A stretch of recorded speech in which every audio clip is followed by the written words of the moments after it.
আপনাদের সবাইকে রমজানুল মোবারক। আমরা আজকে গুলশান ডিভিশনের কয়েকটি মার্কেট পরিদর্শন করেছি। আলহামদুলিল্লাহ, প্রতিটি মার্কেটেই সিকিউরিটি নিরাপত্তা বজায় রয়েছে। আমাদের ডিএমপি থেকে, ঢাকা মেট্রোপলিটন পুলিশ থেকে যে সিকিউরিটি দেওয়া হয়েছে, সেই সিকিউরিটি মোতাবেক আমি প্রত্যেকটি দোকানদারের সাথে এবং পাশাপাশি যারা মালিক সমিতি আছেন নেতৃবৃন্দের সাথে কথা বলেছি যে কি করে আরও সামনের দিনে সুন্দরভাবে আমাদের যে ঈদ আসতেছে সেই ঈদের কেনাকাটা আমরা সুষ্ঠুভাবে করতে পারি। সেই ক্ষেত্রে যারা দোকান মালিক সমিতি রয়েছেন, দোকানদার রয়েছেন, তাদের সবার সহযোগিতা পালন করতেছে। আমি প্রতিটি market Gulshan, Banani, DNCC 1, DNCC 2 এবং এর মধ্যে যতগুলো মার্কেট পড়ে সব মার্কেটগুলোতে আমি ঘুরে এসেছি। আমি দোকান মালিক সমিতি, দোকানদারদের সাথে, ক্রেতাদের সাথে কথা বলেছি। তারা আলহামদুলিল্লাহ তারা ভালো বলেছেন এবং তারা আমাদের নিরাপত্তায় সন্তুষ্ট এবং আমরা যাতে এই নিরাপত্তাটা দিয়ে যেতে পারি, সবাইকে সহযোগিতা করতে পারি।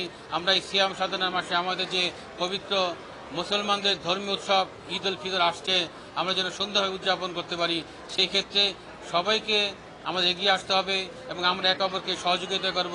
সেই প্রত্যাশায় আপনাদেরকে আমি সার্বিক সহযোগিতা চাচ্ছি। আপনারা আমাদেরকে সহযোগিতা করবেন। জানমাল নিরাপত্তা রক্ষাতে আমরা সার্বিক কাজ করে যাচ্ছি, আমরা নিরলসভাবে কাজ করে যাচ্ছি। আমরা রোজার দিনেও ইফতার শেষেই আমরা ছুটে বেরিয়েছি জনগণের সেবা এবং তাদের নিরাপত্তা নিশ্চিত করার লক্ষ্যে। সেই ক্ষেত্রে জনগণের সেবা এবং নিরাপত্তা নিশ্চিত করার লক্ষ্যে এবং আমরা সার্বিক অর্থে যত রকম নিরাপত্তার প্রয়োজন সব নিরাপত্তা আমরা দিয়ে আসতেছি। আমাদের প্রতিটি জায়গায় দেখবেন ফুড পেট্রোল আছে, আমাদের টহল পুলিশ আছে, আমাদের ডিবি পুলিশ আছে, চেকপোস্ট আছে।